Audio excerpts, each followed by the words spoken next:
Muy buenos días, bienvenidos a una nueva clase del curso de Ecosistemas Marinos y Acuáticos del Centro de Formación Técnica del Medio Ambiente IDMA, específicamente para la carrera de técnicos en manejo de áreas silvestres.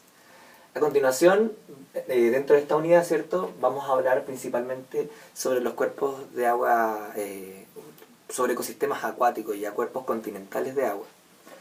En las unidades anteriores nos enfocamos principalmente en el océano y ahora vamos a empezar a hablar un poquito de este tema que a lo mejor ustedes pueden estar más familiarizados con ello, puesto que en sus unidades puede que existan lagos, ríos, etc. Esta clase lleva por título Descripción de cuerpos de agua dulce. ¿Ya?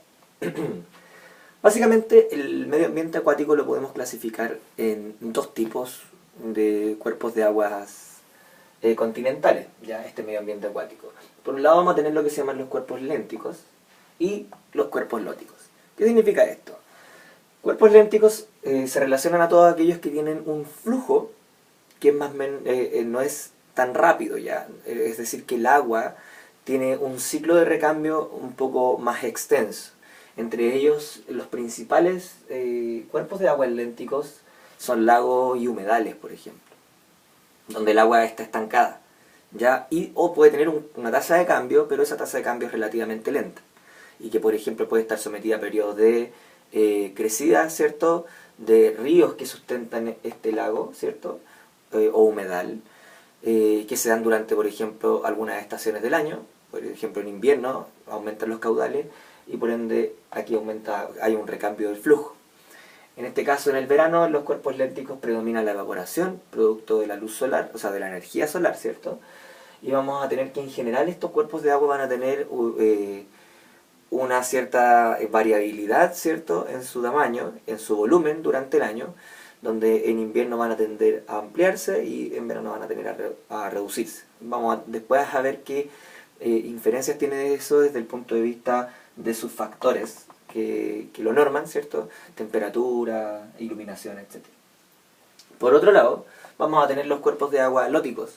Estos son aquellos que se encuentran constantemente en flujo y que están relacionados principalmente a ríos, etc. Aquí las características son distintas, también puede haber una variabilidad anual. Ya muchos ríos durante el invierno aumentan sus caudales y ocupan un lugar mucho más, o sea, una zona mucho más extensa, ¿cierto?, del lecho del río, y en verano estos se reducen, incluso pueden llegar en algunos lugares a cortarse. Y ya hablamos ya de cuerpos de agua que son efímeros, que aparecen solamente en algunas estaciones del año. ¿Cuáles son los factores, cierto, a través de los cuales podemos describir un medio ambiente acuático? Por un lado vamos a tener lo que es la temperatura, ¿ya?, y que está principalmente determinado por las características, por ejemplo, de la densidad del agua, y que tiene una inferencia importante sobre la modificación también de la distribución que va a tener la energía, ¿cierto?, que irradia desde el sol y que llega al cuerpo de agua. Otro factor importante es el calor. En este caso el calor es la forma en la cual se manifiesta, ¿cierto?, la energía.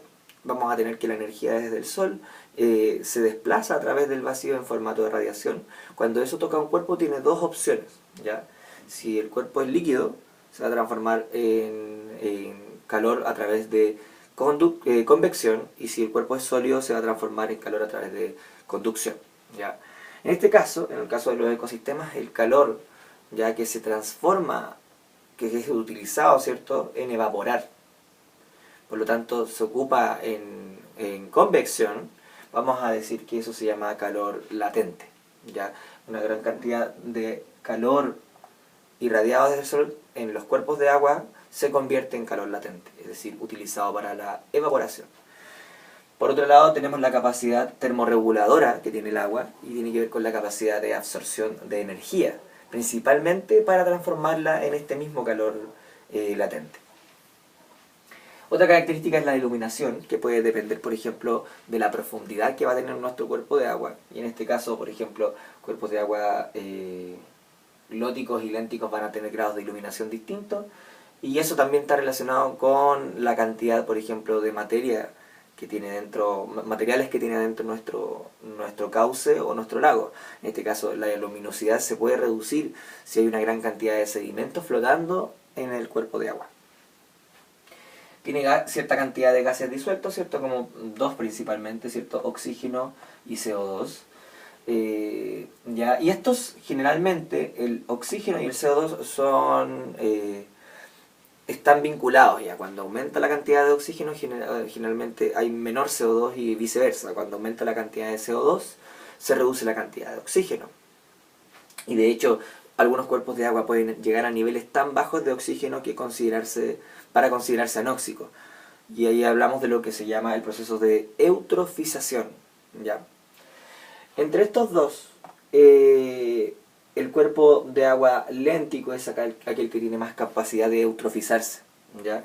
El constante flujo del cuerpo de agua lótico lo ayuda a tener siempre un balance de oxígeno mucho más elevado y por lo tanto tener menor cantidad de CO2 también. Finalmente vamos a tener lo que son las sales minerales, que principalmente están vinculados al pH, que tiene que ver con la disolución de iones de hidrógeno en nuestra agua, entre otras sales minerales X, ¿ya? Además podríamos considerar dentro de estas sales minerales como una forma de modificación antrópica la presencia de contaminantes, ya que pueden ser metales pesados como magnesio o manganeso, hierro, etcétera. Están vinculados, por ejemplo, a procesos productivos, etcétera. Pero también hay algunos cuerpos de agua, ojo, que tienen la presencia de estos contaminantes de forma natural. Y está relacionado aquí, por ejemplo, donde estos cuerpos de agua nacen, hay una gran actividad hidrotermal, la cual genera meteorización, que es ruptura de las rocas arriba, las cuales liberan una gran cantidad de sales minerales y contaminantes, por ejemplo, cercanos al hierro. Bueno, eso ha sido más o menos la descripción de estos cuerpos de agua continentales, estos ecosistemas acuáticos. Muchas gracias.